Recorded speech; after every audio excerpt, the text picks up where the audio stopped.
In the US, there must be greater protections in order to prevent wrongful convictions, because enforcement can pressure witnesses into giving false testimonies.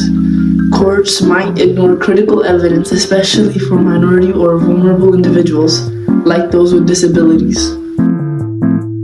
Wrongful convictions occur when innocent people are unfairly found guilty because of false testimonies, unreliable evidence, bias, and failures in the legal system, such as subpar legal representation. In Just Mercy, Stevenson shows how many cases are built on weak or manipulated evidence and not strong evidence. Lower income or minority groups and other vulnerable groups are more at risk because they often will be given subpar legal representation and protection in court. For example, in Just Mercy, Walter McMillian was wrongfully accused of murdering a woman named Rhonda Morrison. Back then, the police had no strong evidence to prosecute anyone, so they targeted a white man named Ralph Myers.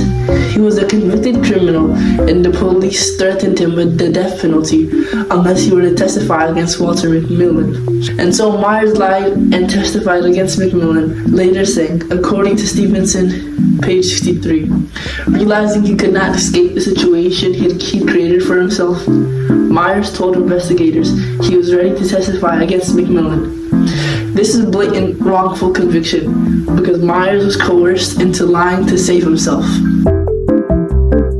Mr. Dill was sentenced to death for murder even though he had a significant intellectual disability. Despite that, he had poor legal representation and his lawyers failed to present the evidence that could have legally protected him from the death penalty. As it says in Just Mercy, Stevenson 2, page 284, Mr. Dill should have been shielded from the death penalty, but no one had investigated or presented evidence in support of his claim.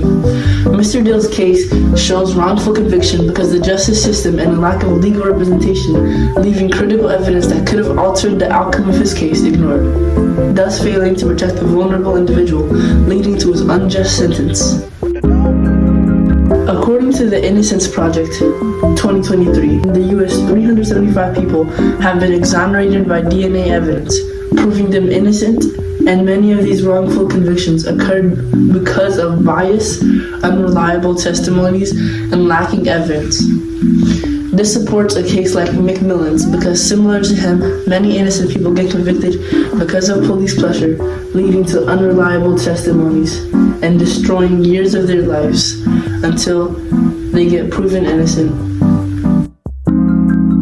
A 2022 report from the National Registry of Exonerations shows us that official misconduct, such as withholding evidence or coercing witnesses, is a factor in over half of the wrongful conviction cases. This connects directly to McMillian and Dill's case, showing how systemic failure such as poor legal representation and bias contributes to innocent people being convicted.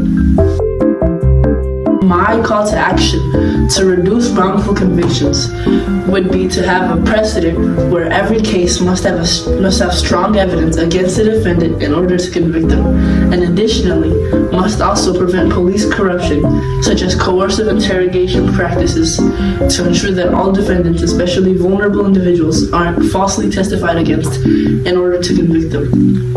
And to punish lawyers and make it more clear that all defendants must have effective legal representation without charge so that innocent people won't continue to be punished for crimes they did not commit.